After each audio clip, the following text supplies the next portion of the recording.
My name is Evangeline, and 3 months ago, my husband Marcus humiliated me in front of 50 guests at my own birthday party. He stood up during his toast, laughed, and called my consulting business Evangeline's Little Hobby Shop while everyone watched. What he did not know was that my hobby had just secured a 7-figure government contract. What he definitely did not know was that I had discovered his embezzlement scheme draining our joint accounts to fund his gambling addiction and secret apartment downtown. Before we dive into how I made him pay, tell me where you are watching from tonight. If you are ready to see how family betrayal gets the justice it deserves, smash that like button and hit subscribe, because this revenge story has more twists than a DNA test reveal show. The morning after my birthday disaster, I woke up with more than just a wounded ego. Marcus had left early for his business trip to Seattle, the same excuse he had been using every other weekend for 6 months. Something about his confident cruelty the night before felt different. The way he dismissed my work was not just casual disrespect anymore. It felt calculated, like he was setting up a narrative. I decided to do what I do best: investigate. My consulting firm specializes in financial forensics for corporate clients, so I know exactly how to follow money trails. I started with our joint accounts, expecting to find the usual pattern of his moderate spending. What I found instead made my hands shake.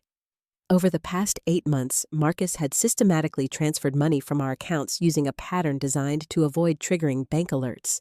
Small amounts at first, then increasingly larger withdrawals. The transfers went to an account I had never seen before, registered under his name only. The total amount missing was over $200,000. But that was just the beginning. When I cross-referenced the dates of these transfers with his business trips, every single withdrawal matched up with a weekend he claimed to be traveling for work. The Seattle trips, the Denver conferences, the Chicago client meetings. All lies. The money was not going to business expenses. It was funding something else entirely. I called his office, pretending to be confused about his travel schedule. His assistant, Sarah, was surprisingly helpful. According to their records, Marcus had not traveled for business in over a year. Every trip he claimed to take for work was completely fabricated. His company had no idea he was telling me these stories. My next step was hiring a private investigator. I know it sounds dramatic, but when someone steals that much money and lies that extensively, you need professional help to understand the full scope of their deception. The investigator, a former police detective named Rebecca Torres, agreed to take my case immediately. Within a week, Rebecca delivered a report that shattered everything I thought I knew about my marriage. The money was not just disappearing into random accounts. Marcus had been using it to maintain a second life across town. The account, I had discovered, was actually funding rent for a downtown apartment, car payments for a luxury vehicle I had never seen, and regular deposits into various gambling websites. The apartment was registered under his name, and according to building records, he had been living there part-time for almost a year. The concierge confirmed that Mr. Marcus Rodriguez was a regular resident who often brought guests. Female guests. Young female guests who stayed overnight regularly. But the most devastating discovery was not the cheating or even the gambling. It was the conversations Rebecca recorded during her surveillance. Marcus was not just living a double life. He was actively working to destroy my business reputation within our social circle. She captured him at dinner with our mutual friends, systematically undermining my professional credibility. Evangeline thinks she is some kind of business genius, he told our neighbor Dave. Her little consulting thing barely breaks even. I have been covering her losses for years just to keep her ego intact. The poor woman has no idea how the real world works. These conversations were happening at the same time my business was experiencing unprecedented success. The government contract I had just signed was the culmination of 2 years of careful relationship building and expert proposal writing. My little consulting thing was about to become a 7-figure operation, and Marcus had no idea. The recordings revealed his strategy was not random cruelty. He was deliberately sabotaging my professional reputation because he was planning something bigger. In one conversation, he mentioned clearing the decks for a major life change that would happen once Evangeline stops pretending to be a businesswoman. Rebecca's final piece of evidence was the most shocking. Financial records showed that Marcus had been forging my signature on loan applications, using our home as collateral for his gambling debts. He had committed fraud using my identity and was planning to leave me responsible for debts I never knew existed. The birthday party humiliation was not spontaneous cruelty. It was psychological preparation for a much larger betrayal that he was planning to execute within the next month. Armed with Rebecca's evidence, I faced a choice that would define the rest of my life. I could confront Marcus directly and hope for an honest conversation, or I could treat this like the criminal conspiracy it actually was and respond accordingly. Given that he had already committed identity theft fraud and embezzlement, I chose the strategic approach. My first move was protecting my assets. I immediately consulted with my attorney, Patricia Williams, who specialized in financial crimes and divorce law. Patricia was horrified by the scope of Marcus's deception and agreed that immediate action was necessary to prevent further damage. We opened new bank accounts in my name only and transferred all funds that were legitimately mine, including the advance payment from my new government contract. We also placed fraud alerts on all my credit accounts and began the process of challenging the forged loan applications that Marcus had submitted using my identity. Patricia's next recommendation was gathering additional evidence before confronting Marcus. She wanted documentation that would be admissible in both criminal and civil proceedings. This meant coordinating with Rebecca to obtain more recorded conversations and financial records that could prove intent and pattern of behavior. The opportunity came sooner than expected. Marcus called me from his business trip in Seattle, which I now knew was actually a gambling weekend in our city. He sounded agitated and mentioned that he needed to discuss some financial adjustments when he returned home. Patricia suspected he was about to accelerate his timeline and potentially disappear with whatever funds he could access. We decided on a controlled confrontation. I would pretend to be unaware of his activities and let him reveal his plans naturally while wearing a recording device. Patricia assured me this was legal in our state as long as I was a party to the conversation. The conversation happened the following evening when Marcus returned home. I had prepared dinner and created an atmosphere of normalcy, even bringing up my business success in casual conversation. His reaction was immediate and revealing. "Evangeline, we need to talk about your business fantasy." He began using the same condescending tone from the birthday party. "I have been protecting you from the truth, but it is time for some reality. Your consulting work is not sustainable, and frankly, it is embarrassing to both of us." I let him continue fighting every instinct to confront his lies. "I think it would be best if you closed down the business and focused on supporting our family in more traditional ways. I am making some major career moves that will require your full attention and support." When I asked what kind of career moves, his answer confirmed Patricia's suspicions.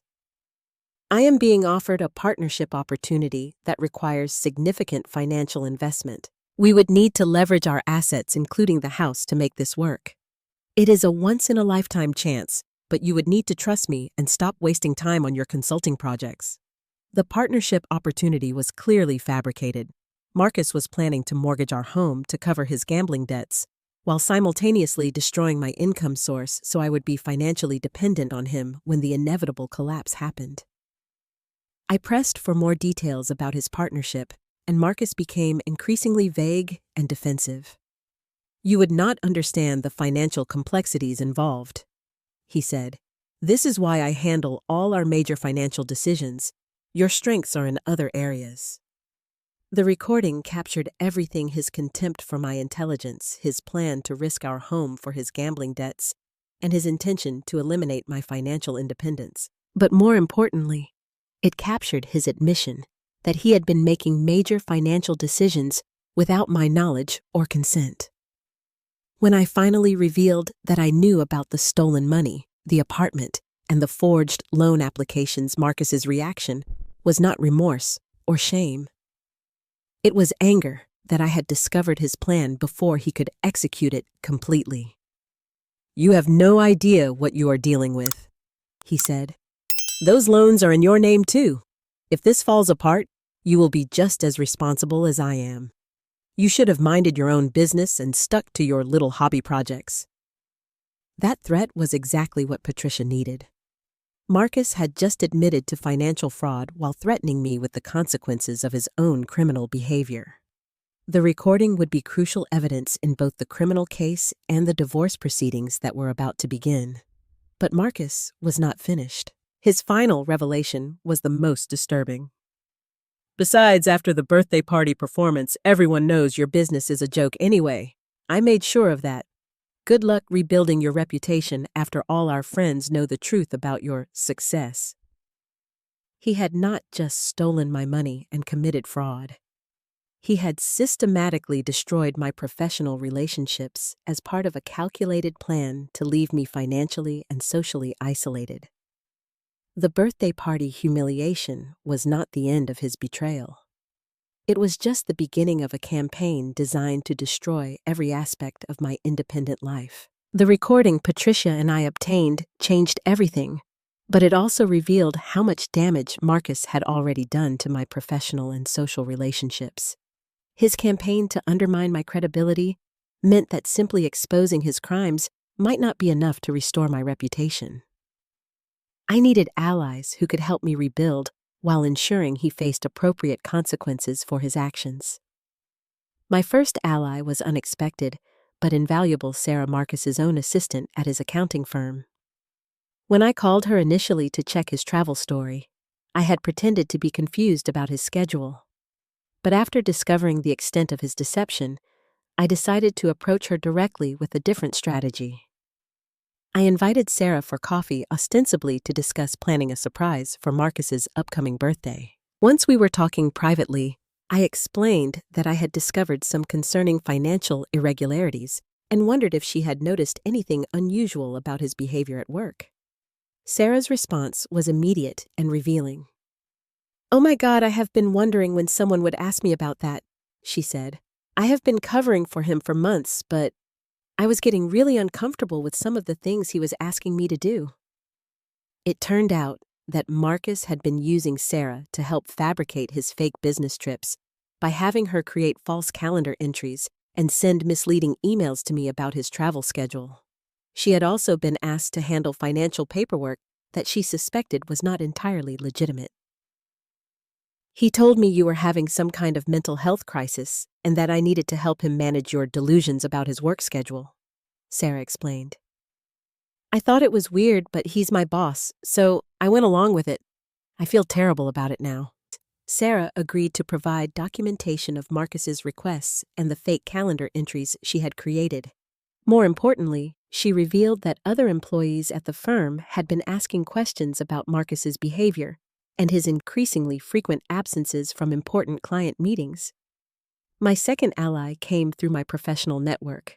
During the process of securing my government contract, I had worked closely with a project coordinator named David Kim, who had been impressed with my forensic accounting skills.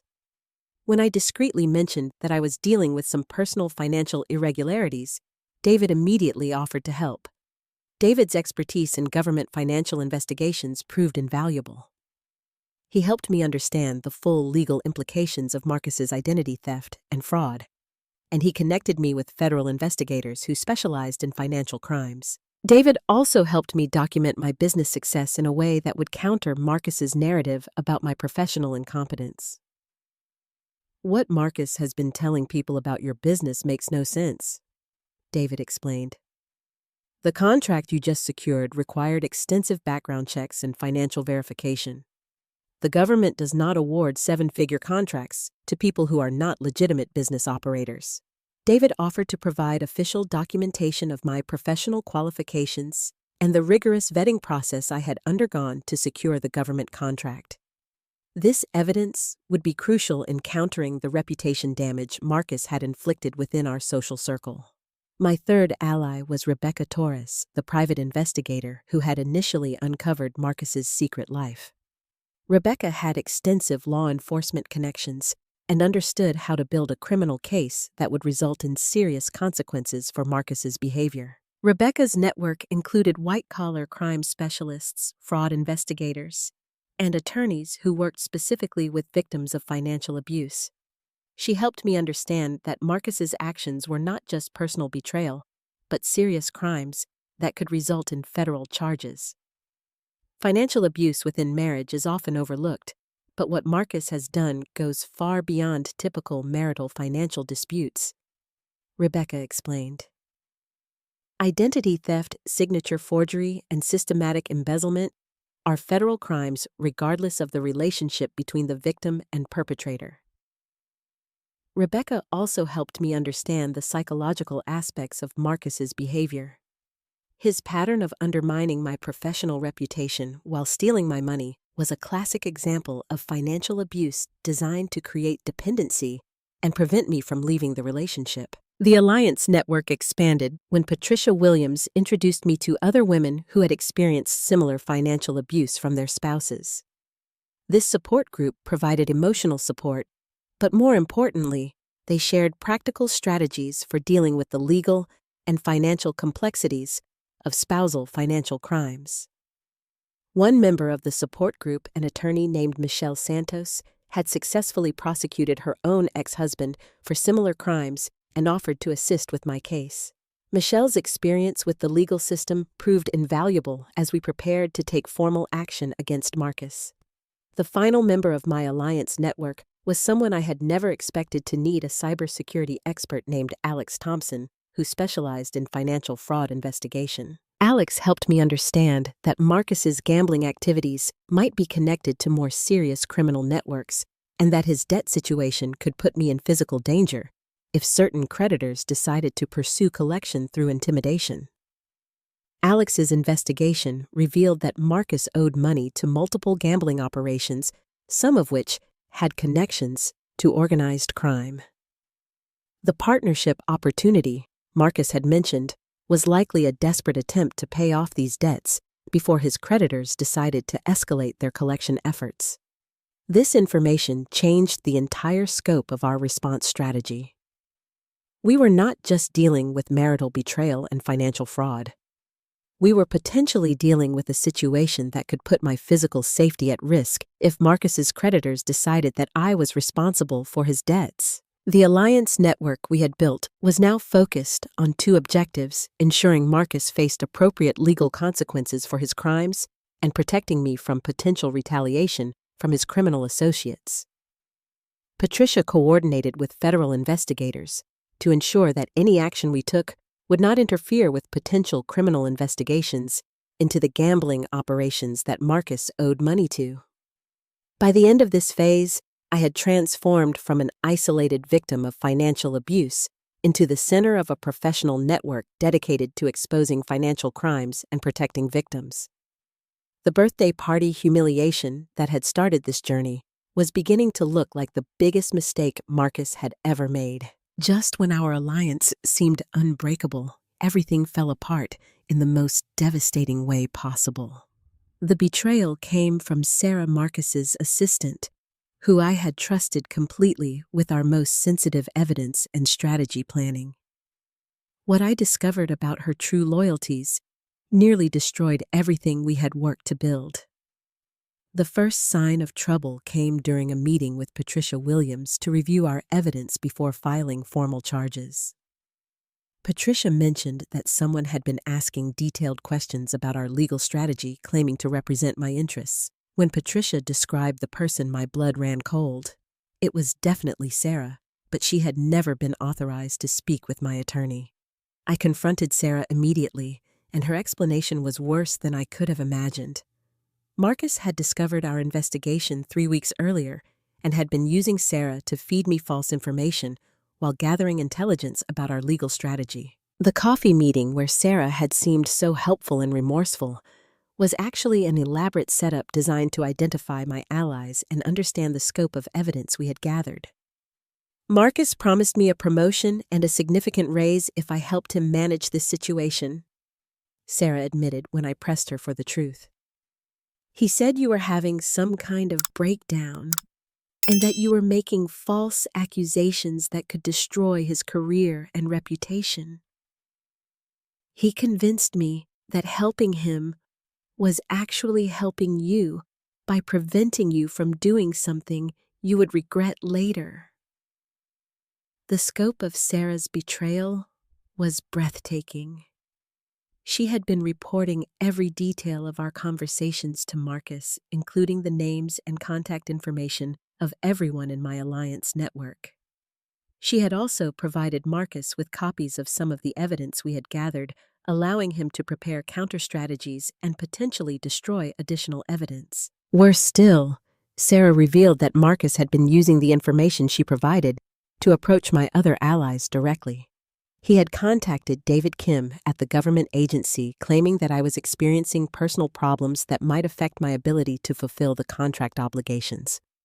Marcus had presented himself as a concerned spouse, trying to protect both my reputation and the government's interests.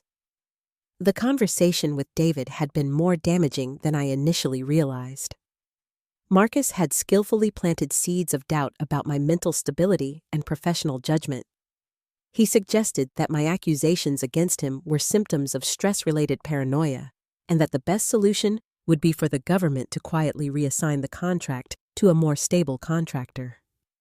David, unfortunately, had found Marcus's presentation convincing enough to initiate a review of my contract status.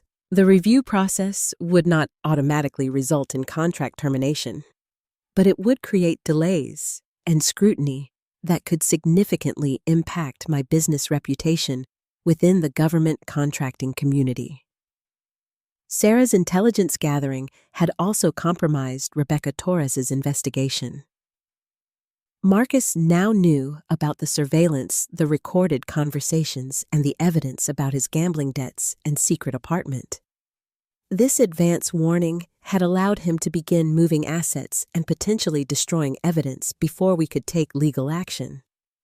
The most devastating revelation was that Marcus had used Sarah's information to contact some of his gambling creditors directly. Instead of trying to pay his debts, he had negotiated a deal where his creditors would pressure me to cover his obligations in exchange for leaving him alone. Sarah had provided them with details about my government contract and my estimated income, making me an attractive target for debt collection. Within 24 hours of discovering Sarah's betrayal, I began receiving threatening phone calls from unknown numbers. The callers claimed that I was responsible for Marcus's gambling debts and demanded immediate payment of over $300,000. They had detailed information about my business, my home address, and my daily routines that could only have come from someone with intimate knowledge of my life. Patricia Williams was furious about the security breach and immediately advised me to consider relocating temporarily while we dealt with the criminal threats. The legal case against Marcus had become significantly more complicated because his advanced knowledge of our evidence allowed him to prepare sophisticated defenses and counter-accusations. Marcus's counter-strategy was brilliant in its cruelty. He filed a formal complaint with my professional licensing board, claiming that I had used my forensic accounting skills to stalk and harass him based on delusional suspicions about his fidelity and financial management. He presented the investigation as evidence of my professional misconduct and psychological instability. The licensing board complaint included character references from friends who had attended the birthday party. Marcus had convinced them that his little hobby shop comment was loving teasing that I had misinterpreted due to stress-related paranoia. He presented himself as a devoted husband trying to protect his unstable wife from the consequences of her own irrational behavior. Sarah had also provided Marcus with enough information about my alliance network to discredit key members. He contacted Michelle Santos's law firm and suggested that her involvement in my case represented a conflict of interest because she had her own history of making false accusations against her ex-husband. The suggestion was legally baseless, but it created enough controversy to force Michelle to reconsider her level of involvement. The final blow came when Marcus's counter-investigation revealed that Alex Thompson, our cybersecurity expert, had a criminal record for computer fraud from 15 years earlier. Marcus used this information to suggest that my entire case was based on illegally obtained evidence gathered by a convicted cybercriminal. The combination of these attacks left my alliance network in shambles. David Kim was under pressure to distance himself from my case to protect his own career. Rebecca Torres was facing questions about her investigative methods. Patricia Williams was dealing with ethics complaints about her legal strategy. The support group members were being individually contacted and pressured to disavow their involvement with my case. For 2 weeks, it seemed like Marcus had successfully turned my own investigation against me. The evidence that should have proven his guilt was being presented as proof of my instability. The allies who should have provided support were being systematically discredited or intimidated into withdrawal. The gambling creditors escalated their pressure campaign, making increasingly specific threats about what would happen if I did not pay Marcus's debts immediately. They had somehow obtained copies of my government contract and were threatening to contact federal investigators with claims that I was using taxpayer money to fund personal vendettas against my husband. By the end of this phase, Marcus appeared to have won completely. My business reputation was under investigation. My legal case was compromised by security breaches. My allies were under attack, and I was facing criminal threats from his gambling associates. The birthday party humiliation that had started this journey seemed trivial compared to the systematic destruction of my entire life that Marcus had orchestrated in response to my investigation. When everything seemed lost, salvation came from the most unexpected source. Marcus's own arrogance and a new ally whose expertise he had never anticipated. The turning point began when Dr. Elena Rodriguez, a forensic psychologist specializing in financial abuse cases, contacted me after hearing about my situation through the support group network that Marcus thought he had destroyed. Dr. Rodriguez had been following my case discreetly and recognized a pattern she had seen in dozens of similar situations. Marcus's sophisticated counterattack and his ability to manipulate multiple people simultaneously were not signs of innocence, but rather classic behaviors of someone with extensive experience in psychological manipulation and financial fraud. What you are dealing with is not a desperate husband making bad choices, Dr. Rodriguez explained during our first meeting. This is someone who has been running these types of schemes for years. The level of coordination and manipulation you have described suggests that you were never his first victim.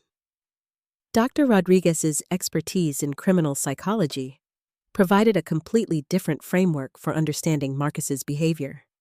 She helped me realize that his gambling addiction was likely secondary to a more fundamental pattern of fraud and manipulation that probably predated our marriage by years. More importantly, Dr. Rodriguez had connections within law enforcement that allowed her to investigate Marcus's history in ways that my previous allies could not. Within a week, she had uncovered evidence that Marcus had been married twice before our relationship, and that both previous marriages had ended under circumstances involving financial irregularities and accusations of fraud. The first breakthrough came when Dr. Rodriguez located Marcus's first ex-wife, Amanda Sterling, who had been too intimidated to speak publicly about her experiences, but was willing to share information confidentially with law enforcement. Amanda's story was almost identical to mine: systematic financial manipulation, professional sabotage, identity theft, and eventually threats from criminal associates when she tried to expose his behavior.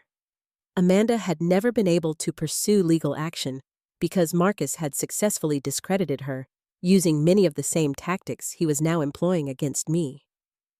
But her documentation from 15 years earlier provided crucial evidence of a pattern of criminal behavior that transformed my case from a marital dispute into a federal investigation of serial fraud. Dr. Rodriguez also connected me with Detective Lisa Park, a financial crimes specialist who had been investigating a network of gambling-related fraud cases in our region. Detective Park immediately recognized Marcus's name from her ongoing investigation and revealed that he was already a person of interest in several other cases involving forged documents and identity theft. The gambling creditors who had been threatening me were also under federal surveillance as part of a larger investigation into money laundering operations. Detective Park was able to provide me with protection while using the threats I had received as evidence in the broader criminal case against the gambling network.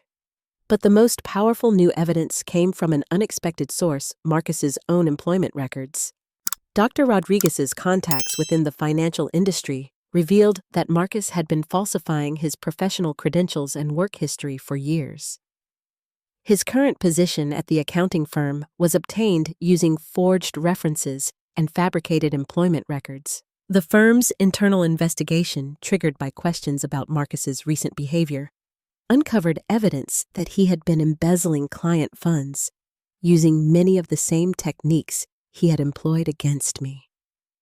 The amount of money involved was significantly larger than what he had stolen from our personal accounts, and the victims included elderly clients who had trusted him with their retirement savings. Sarah, the assistant who had betrayed my trust, became unexpectedly helpful when she realized the scope of Marcus's criminal activities. When confronted with evidence of his embezzlement from client accounts, she broke down and admitted that Marcus had been pressuring her to falsify records and forge documents for months. Sarah's cooperation provided access to Marcus's computer files and email accounts, which contained detailed records of his fraudulent activities. The evidence showed that Marcus had been planning to disappear permanently once he had extracted maximum value from both his marriage to me and his position at the accounting firm. The email records also revealed the full scope of his reputation destruction campaign against me. Marcus had been systematically contacting my professional contacts, potential clients, and government contract supervisors with carefully crafted messages designed to raise questions about my competence and stability. But Marcus's own emails provided evidence that these communications were part of a deliberate fraud scheme rather than legitimate concerns about my welfare. In messages to his gambling associates, Marcus bragged about his ability to destroy my wife's credibility and set her up to take the fall for his financial crimes. Detective Park used this evidence to obtain warrants for Marcus's financial records, computer files, and surveillance of his activities. The warrant execution revealed that Marcus had been preparing to flee the country using falsified passport documents and accounts in offshore banks that contained money stolen from multiple victims over several years.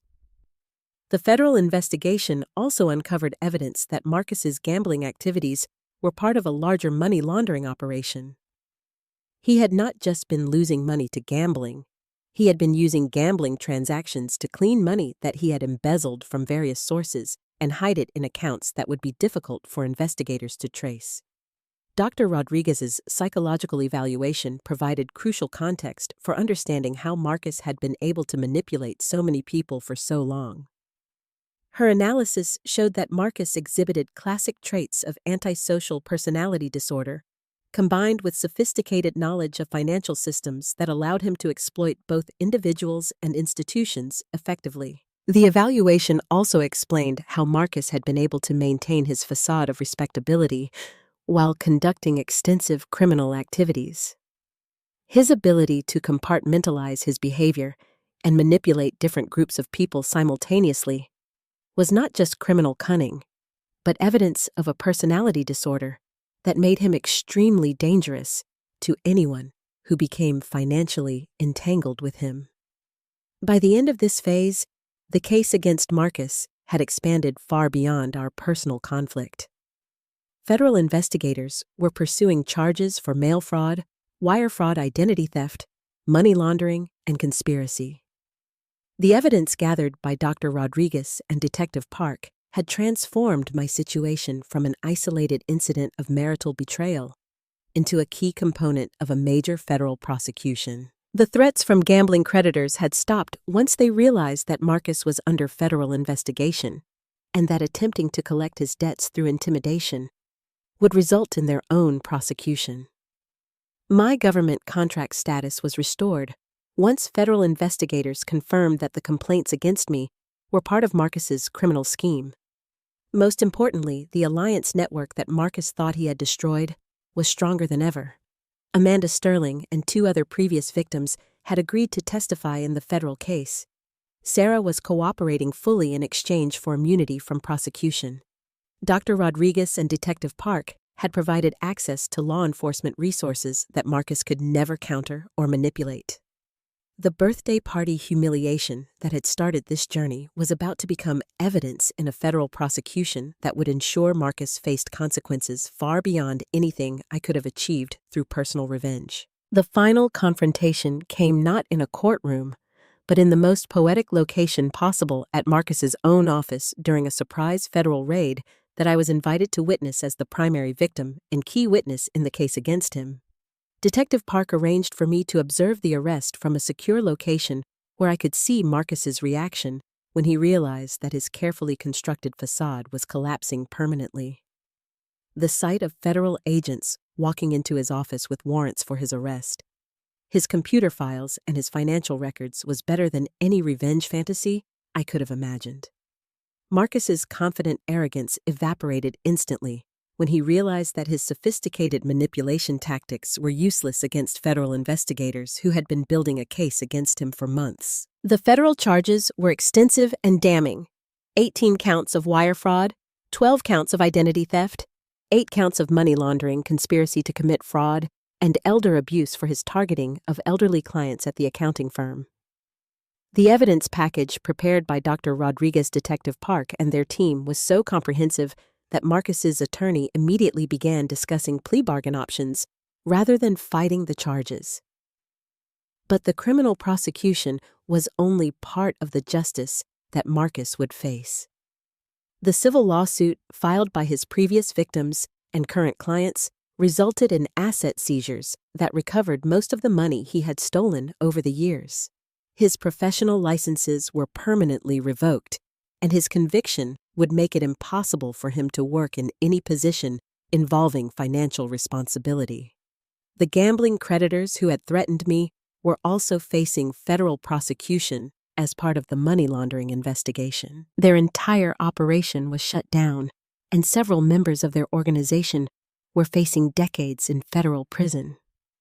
The threats that had seemed so terrifying during Marcus's counterattack were now evidence in a federal case that would protect future victims from similar intimidation. Marcus's plea bargain included a requirement that he provide detailed information about his methods and accomplices helping federal investigators identify other victims and prevent similar crimes. His cooperation reduced his sentence from a potential 40 years to 15 years in federal prison, but it also meant admitting publicly to every aspect of his criminal behavior. The admission was read aloud in federal court during his sentencing hearing, with all of his victims present to hear him acknowledge what he had done to our lives. Hearing Marcus publicly confess to stealing my money, forging my signature, destroying my professional reputation, and exposing me to criminal threats provided a sense of closure that personal revenge never could have achieved. But the most satisfying moment came when Marcus was required to read a victim impact statement that I had prepared acknowledging the specific harm he had caused to my life and career. The man who had humiliated me at my birthday party was now forced to publicly admit that my little hobby shop was actually a successful business that he had tried to destroy through criminal fraud. The financial recovery from the civil lawsuit and asset seizures actually left me in a better position than I had been before discovering Marcus's crimes. The government contract that he had tried to sabotage became the foundation for expanding my consulting business into a firm that specialized in helping fraud victims recover their assets and rebuild their lives. Dr. Rodriguez became both the personal friend and a professional partner. Together, we developed programs to help other victims of financial abuse understand the legal and psychological aspects of their situations and build support networks similar to the alliance that had helped me overcome Marcus's attacks. Amanda Sterling, Marcus's first victim, became the co-director of our victim support program. Her experience surviving Marcus's manipulation tactics 15 years earlier provided invaluable insights for helping current victims develop strategies for protecting themselves during the legal process. Detective Park helped me understand how to identify and report financial fraud in ways that would be most helpful to law enforcement. This knowledge became part of the consulting services I offer to businesses and individuals who suspect they are victims of similar crimes. The support group that Marcus had tried to destroy evolved into a formal nonprofit organization that provides legal, financial, and emotional support to victims of spousal financial abuse. We have helped over 200 families recover from similar situations and successfully prosecute their abusers. Sarah, despite her initial betrayal, eventually became a valuable ally in helping other victims understand how financial abusers manipulate workplace relationships to facilitate their crimes. Her experience being pressured by Marcus to participate in illegal activities helped other victims recognize similar patterns in their own situations. The birthday party friends who had initially believed Marcus's narrative about my mental instability eventually learned the truth about his criminal behavior through news coverage of his federal prosecution. Several of them contacted me to apologize and express support, leading to stronger friendships based on honest communication rather than social performance. My business success continued to grow beyond anything Marcus could have imagined when he dismissed my work as a hobby shop. The federal government expanded my contract based on the expertise I demonstrated during the investigation of Marcus's crimes. I now help federal agencies identify and investigate financial fraud schemes similar to what Marcus had been operating. Most importantly, I learned that the family I choose is often more loyal and supportive than the family I was born into or married into.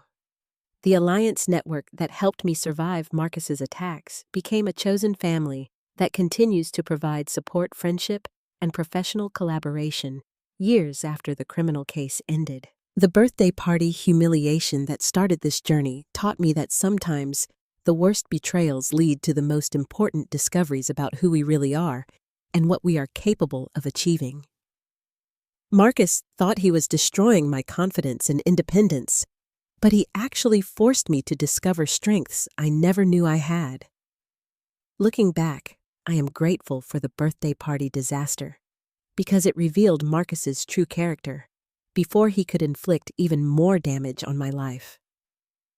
If he had continued his manipulation for several more years, the financial and emotional harm could have been irreparable. Today, I run a successful business that helps other people overcome financial fraud and abuse. I have a chosen family of allies who support my work and share my values. I live in a home that belongs only to me with financial security built through my own efforts and protected by legal systems that I understand and trust.